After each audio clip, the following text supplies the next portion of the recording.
Some of the opponents for Jamaat who believe that Hadr Isa is alive in the sky, they support their view with this verse. أعوذ بالله من الشيطان الرجيم.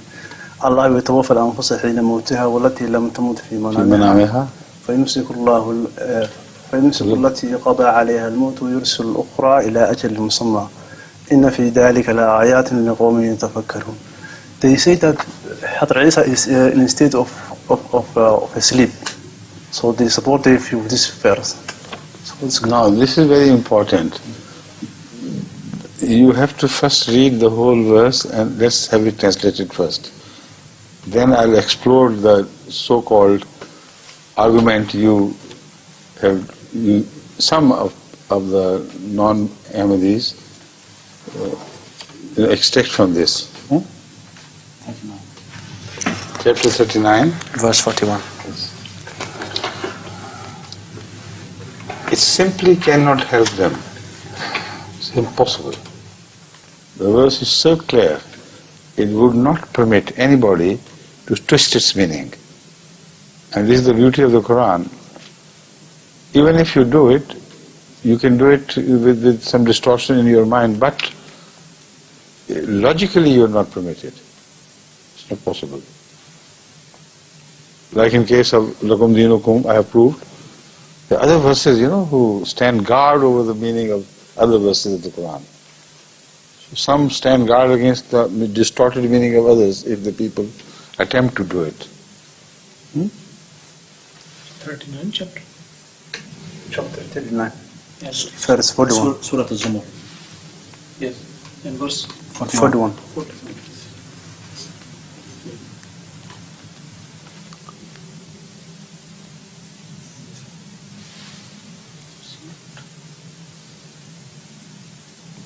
क्या हो गया तो आम verse है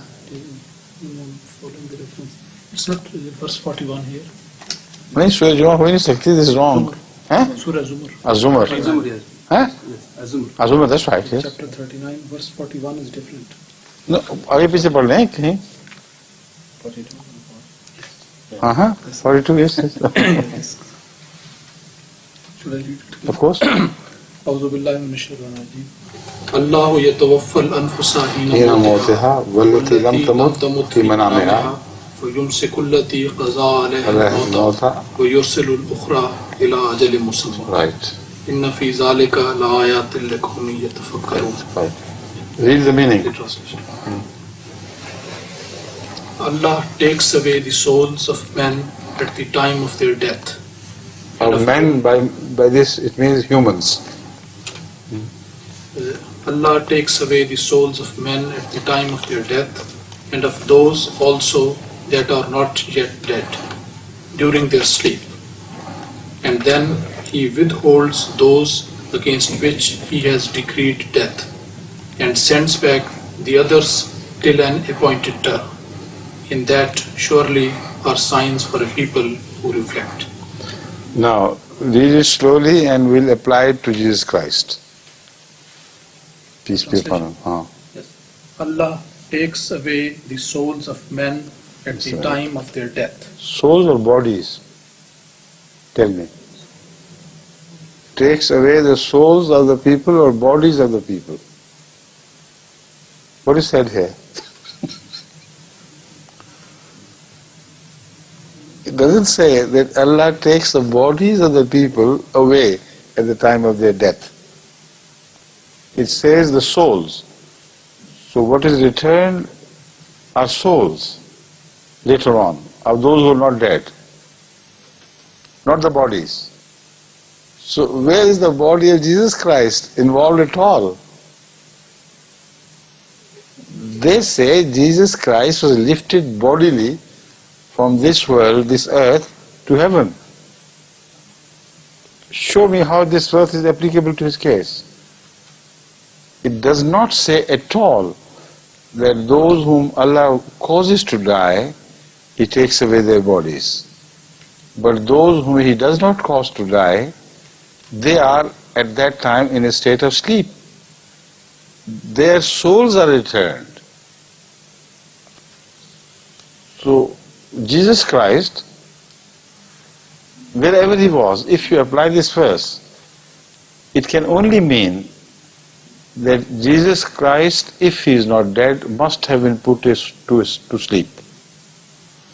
So if he is on this earth, he must be found asleep somewhere. Make noise and try to wake him up. But he can't have left this earth under the influence of this verse. If he is considered to have gone into a long sleep of 2,000 and more years, he should have been, a search should be launched for him in this world, here on earth. Because this verse does not say, I repeat, it does not claim that the bodies of those who are asleep taken away to heavens. See? Got the message clear? Good. I had to repeat because his face was not yet clear. Eh? So I thought he wanted some more and more, and I kept on repeating the same thing. You see, when I was saying this, I made it very clear, but still there was something on the face of Abdul Rahman which made me think that he wanted something else, in fact. And I know what he wanted. And I'm going to tell him what he actually wanted to hear. But I did it because this approach was not made before in Ahmadiyya literature. And I wanted all the Ahmadis to learn that this verse, if anything, does not leave any room for Jesus Christ to be lifted to heaven. He must remain here, either asleep or alive, awake, no more. These are the only two states which are permitted by this verse. But what he wanted to hear was another twisted argument presented by the mullahs, not with relation to the verse itself, but in relation to another verse. They want to draw conclusions in relation to this verse from another verse, not from this verse itself. This is rather a difficult situation, but I'll explain. When we say, the Holy Quran says, فَلَمَّا تَوَفَّيْتَنِي كُنْتَ أَنْتَ الرَّقِيبَ عَلَيْهِمْ. They say, you say tawaffa when it is said by God. God is the subject and humans are the object. Then this must mean death. So if so, they say here the word tawaffa is used and death is not mentioned, because tawaffa also covers an act of sleep, a state of sleep. So having finished, they run away from this verse, because if they tarried longer, the verse will hold their feet and say, listen to my message. Jesus is either asleep here or alive. He can't run away from the earth. That is why they run away from the verse and go back to the verse Tawaffatani. فَلَمَّا تَوَفَّيْتَنِي كُنْتَ أَنْتَ الرَّقِيبَ عَلَيْهِمْ. إِذْ قَالَ اللَّهُ يَا عِيسَى إِنِّي مُتَوَفِّيكَ. There also the word tawaffa is used. So they say when the word tawaffi does not necessarily mean death, then why are you insisting that we will translate it as death? Now I come to that second argument which you had in mind. Number one, it should be remembered very clearly that if a mullah is asleep, a non-Ahmadi scholar is asleep, and you knock at his door, and the child comes out and he says, the mullah sahib tawaffa.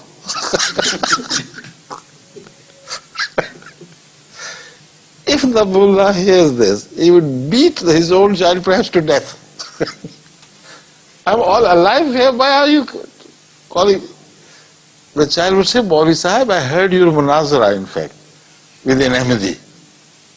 And you were emphasizing this point, that tawaffa also covers sleep. So you were asleep, I said, tawaffa. Now, this shows the hollowness of the argument. They know it themselves. when the word Tawaffa is used in general terms, it is never used to indicate sleep. See? But that's not all. Let's permit them to translate it as they please. So I don't mind. The meaning would be, فَلَمَّا تَوَفَّتَنِي, when do you cause me to sleep? After that, then the meaning would not be when you lifted me to heavens. It would only mean, according to this verse which they have quoted, that Jesus would say to God in response to the question addressed to him, "Oh my Allah, I was aware of them, I took good care of them as long as they lived. But when you caused me to sleep, then I don't know what happened." So he must have gone asleep here on earth then. The Tawaffa cannot simultaneously mean sleep and lifting. And the only two meanings supported by the Quran to the word Tawaffa, in relation to the word Tawaffa, are death or sleep. So when the Holy Quran says, "Ya Isa, inni mutawaffika wa rafiuka ilayya," then the translation according to the mullahs would be, God said, "O Isa, I am going to make you go to sleep." What a special promise. He used to sleep every night. Perhaps every night. And what a wonderful promise God is making. "O Jesus," as if for the first time, "I am going to cause you to go to sleep, and then lift you while you are asleep." According to their translation. So, what would happen after that? If he returned, he would return from the sleep, not to the earth, wherever he is asleep. So once he is lifted in a state of sleep, the contrary to this would be, the opposite to this would be, that one day, one fine morning, he would wake up in some other planet or some star from a long sleep. Because then the verse does not say, "Then I will return you back to earth." Nor it says, "I'll wake you up." So the word wake up is missing, the word return to the earth is missing totally. So the only alternative left to us reasonably is that God is telling Jesus Christ that I am going to make you go to sleep or cause you to go to sleep. Then I lift you. And then things will happen, but not return to earth, nor awaking. So what is eternal sleep if not death? Practically it is the same thing. Even if you translated this word Tawaffa in this context as sleep, still it will be eternal sleep. No promise of awaking again is ever made.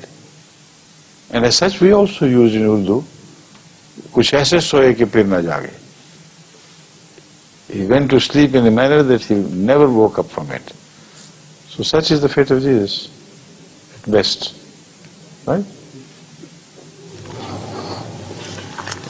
Tawaffa is norm.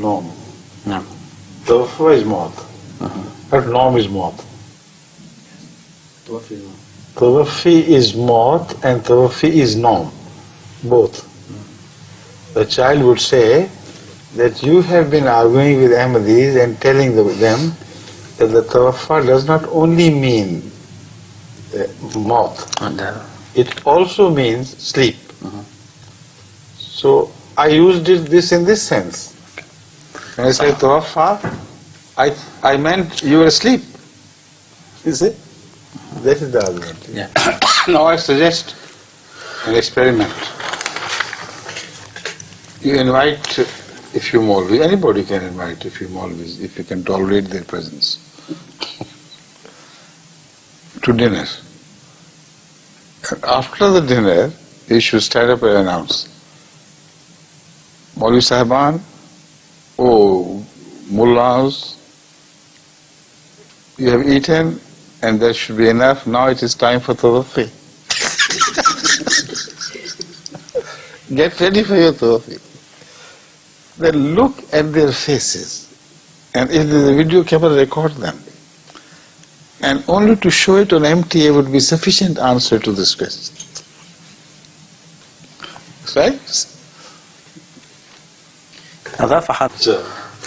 I feel you understand Arabic well. I have noticed this surprisingly, that whenever he's speaking of something serious, you become serious. Then he's talking of some joke, you immediately start laughing. So you understand the general meaning of the. Where did you learn this? I studied the Quran and doing the Tilawah translation. MashaAllah. Well done. By the study of the Quran and its translation, she had learned enough Arabic to be with us. In spirit. To remain with us. Wonderful. And that's the final, last. Okay, sir. قال حضرتك بركاته. جزاكم الله.